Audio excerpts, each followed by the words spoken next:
Hello प्यारे बच्चों, आशा करता हूँ आप सभी अच्छे होंगे।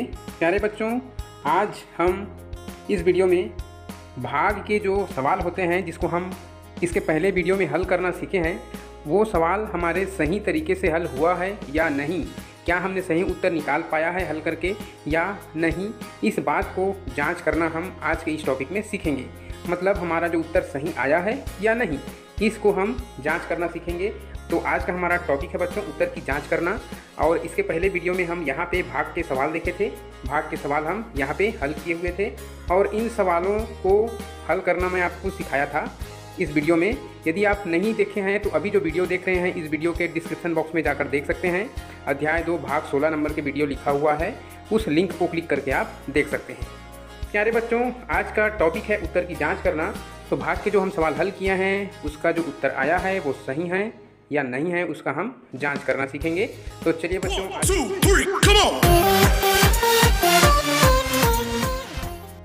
कुछ दिए हुए हैं और किस तरह से हमको जांच करना है इसके बारे में यहाँ पे बताया गया है। तो इसको जांच करना है हमको, किस प्रकार से हम जांच कर सकते हैं हमारा सवाल सही हल हुआ है या नहीं, इसको हम जानने के लिए जांच करेंगे। तो चलिए उत्तर की जांच करने के लिए किस प्रकार से हम करेंगे, इसको मैं अपने नोटबुक में ले चलता हूँ आपको और नोटबुक में मैं बताता हूँ आपको कि किस प्रकार से हम जांच करेंगे। ठीक है बच्चों, तो चलिए देखते हैं बच्चों, यहाँ पे हम उत्तर की जांच करना सीखेंगे। तो यहाँ पे मैं आपके बुक में जो सवाल दिया हुआ है उसी सवाल को उदाहरण के तौर पर मैं ले लेता हूँ और यहाँ पे मैं उसको हल करके पहले दिखाता हूँ। आप देखते जाइएगा, अपने बुक को साथ में रखिएगा और साथ में आप नोटबुक भी रखें, है ना, तब आपको ज़्यादा समझ में आएगा। तो यहाँ पे देखिए, उत्तर की जांच करने के लिए मैं सवाल ले लेता हूँ 978 भाग 7। इसको हमको 7 से भाग करने हैं 978 को। तो यहाँ पे देखिए 978 में जो सैकड़े वाले अंक है वो क्या है, 9 है, जो क्या है 7 से बड़ा है। तो भाजक से यदि बड़ा है तो हम उसको भाग कर सकते हैं, बंटवारा हो जाता है। 9 है, हमारे पास 9 रुपये है या 900 है, तो 900 को हम 7 लोगों में आसानी से बांट सकते हैं, कुछ बच भी जाएगा 200, है ना। तो ये बड़ा होता है भाजक से, यहाँ पे जो भी अंक वो भाग हो जाता है। तो चलिए हम भाग करते हैं। तो ये 9 है तो हम 7 का पहाड़ा पढ़ेंगे, 7 एकम 7। ये अब ये 7 बंटवारा हो गया, 9 में से 7 बंट गया तो बचेगा 2। अब यहाँ पे हम सैकड़े का बंटवारा कर लिए, उसके बाद हम दहाई का बंटवारा करेंगे। तो दहाई को नीचे लेकर लाएंगे, यहाँ पे ये बन गया 27। अब 27 को हमको बंटवारा करना है 7 लोगों में, तो फिर 7 कम पहाड़ा पढ़ेंगे, 7 एकम 7, 7 दूनी 14, 7 तिया 21। 4 बार पढ़ेंगे क्या हो जाएगा, इससे ज़्यादा हो जाएगा, 7 चौक 28। तो 28 हम इसलिए नहीं बांट सकते क्योंकि हमारे पास तो 28 है ही नहीं है, तो हम कैसे बांटेंगे, 27 है, इसलिए 3 बार पढ़ेंगे, 7 तिया 21। ठीक, ये 21 हो गया। अब 27 में से 21 बंटवारा हो गया तो हमारे पास बचेगा 6, है ना, 6 बच गया। और यहाँ पे 6 बच गया है और यहाँ पे इकाई और बचा हुए बंटवारे के लिए, तो इसको भी हम बंटवारे के लिए नीचे में इसके साथ लिखेंगे और बंटवारा करेंगे। तो यहाँ पे ये 68 बन गया अब, है ना। तो 68 को बांटेंगे 7 लोगों में। तो चलिए 7 का पहाड़ा पढ़ेंगे, 7 एकम 7, 7 दूनी 14, 7 तिया 21, 7 चौक 28, 7 पंचे 35, 7 छिक्का 42, 7 7 49, 7 अट्ठे 56, 7 निया 63, 7 दहम 70। तो 70 क्या हुआ, 68 से ज़्यादा हो गया। तो हमको 68 से ज़्यादा नहीं करना है, कम। तो 7 नियम 63, यहाँ पे हमने 63 लिख दिए और इसको हम घटा दिए क्योंकि इतना बंटवारा हो गया, 68 में से 63 बंटवारा हो गया। तो यहाँ पे बच गया 5, है ना। अब ये 5, अब फिर इसको बांटना है। तो हम देखेंगे 7 लोगों में कैसे बांटेंगे। हमारे पास 5 रुपये है तो 7 लोगों में बांटेंगे तो कहाँ बनेगा, बांटते बनेगा क्या, नहीं बनेगा। हम 1-1 रुपया भी देंगे तो 5 लोगों को मिलेगा और 2 लोगों को नहीं मिलेगा। तो यहाँ पे जब भाजक से छोटा हो जाता है इधर, तो इसको हम शेष फल के रूप में इसको लिख देते हैं। तो ये क्या है, 5 इस सवाल में शेष फल है और यहाँ पे जिस संख्या से हम भाग दे रहे थे वो क्या है, भाजक है। ये सब बातें मैं पहले बता चुका हूँ जब हम भाग करना सीखे उसके पहले, है ना। और यहाँ पे भाग करने के बाद जो उत्तर के रूप में निकलता है इसको हम बोलते हैं भागफल। क्या बोलते हैं, भागफल। तो आपको याद रखना है। और ये जिस संख्या का हमने भाग किया उसको हम बोलते हैं भाज्य। ठीक है। तो यदि मैं कहूँ इस सवाल में भाज्य कितना है, भाजक कितना है ना, तो आपको अलग से ऐसे ही लिख लेना है एक जगह में। इस सवाल में जो भाज्य है, ठीक है, भाज्य है वो 978 है। कितना है? 978 है। भाजक कितना है? भाजक है इसमें 7 है ना। और भागफल कितना मिला? यहाँ पे देखिए 139, ठीक। और यहाँ पे शेषफल 5। तो ये हमने सभी इस भाग की प्रक्रिया में जितने भी अलग अलग अंग हैं वो सभी अंगों को हमने अलग से यहाँ पे लिख लिया है एक बॉक्स में, ठीक। यहाँ पे हमने लिख दिया।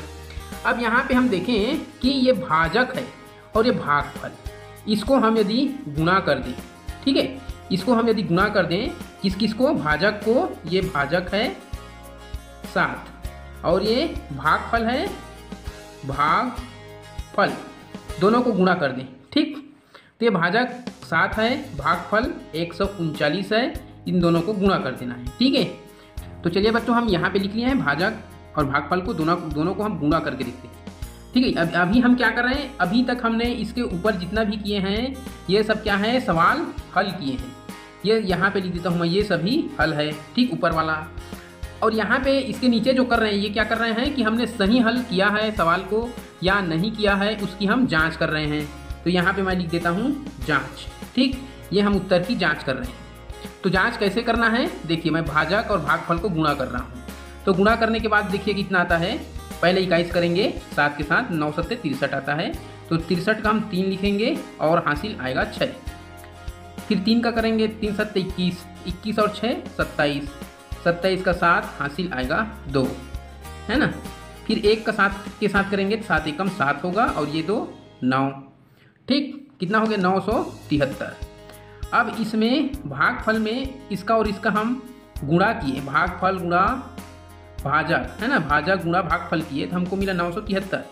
इसमें धन कर देंगे इस वाले पोर्शन को, शेषफल को। इसमें हम शेषफल जोड़ दिए, ठीक।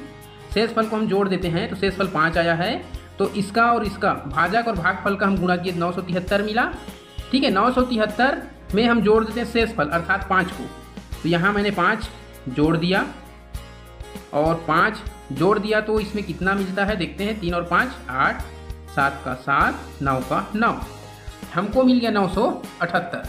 अब यहाँ पे आपको देखना है, समझना है कि हमने भाजक और भागफल का गुणा किया। गुणा करने के बाद उसमें हमने शेषफल को जोड़ दिया।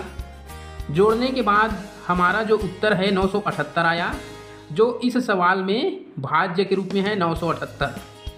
तो हम इसको कह सकते हैं कि ये जो भाज्य है, भाजक और भागफल को गुणा करने के बाद शेषफल को जोड़ने से भाज्य जो है भाज्य के बराबर आता है उत्तर, ठीक। भाजक गुणा भागफल किए और शेषफल को जोड़ दिए तो भाज्य के बराबर में उत्तर आता है। 978 उत्तर आया जो भाज्य के बराबर है, ठीक। तो ये एक फॉर्मूला बनता है, सूत्र बनता है, या जो भी कहिए जांच करने के लिए कि इस प्रकार से हम किसी भी सवाल में करते हैं, भाजक और भागफल का गुणा करते हैं और शेषफल को जोड़ते हैं तो हमारा उत्तर है वो भाज्य के बराबर आ गया, 978 आ गया। इसका मतलब है हमारा हल किया हुआ जो सवाल है ये सवाल हमने सही हल किया है, ठीक है। और यदि यहाँ पे उत्तर 978 और ये अलग अलग आ जाते अर्थात हमारा उत्तर गलत तरीके से हल हुआ है, ठीक है। तो यहाँ पे भाज्य के बराबर में उत्तर आ गया है, इसका मतलब है हमने सवाल को सही तरीके से हल किया हुआ है, ठीक है बच्चों। तो आप समझ गए होंगे। फिर भी मैं एक सवाल और लेता हूँ, ठीक है, आपको समझाने के लिए एक सवाल और ले लेता हूँ यहाँ पे मैं। और इस सवाल में आप समझने का प्रयास करेंगे कि किस प्रकार से आप बिना गाइड के इसको समझने के बाद और आपको गाइड लेना ना पड़े, चाहे तो आप वीडियो दोबारा तिबारा देख सकते हैं समझने के लिए। उसके बाद खुद से सवाल हल करना, जांच करना सीख जाएं, है ना। इस तरीके से आप समझिएगा। तो एक और सवाल लेते हैं, चलिए मैं ले लेता हूँ 470। इसको मैं भाग कर देता हूँ 5 से, ठीक है बच्चों। 470 भाग 5। अब इसको मैं हल कर देता हूँ, ठीक है।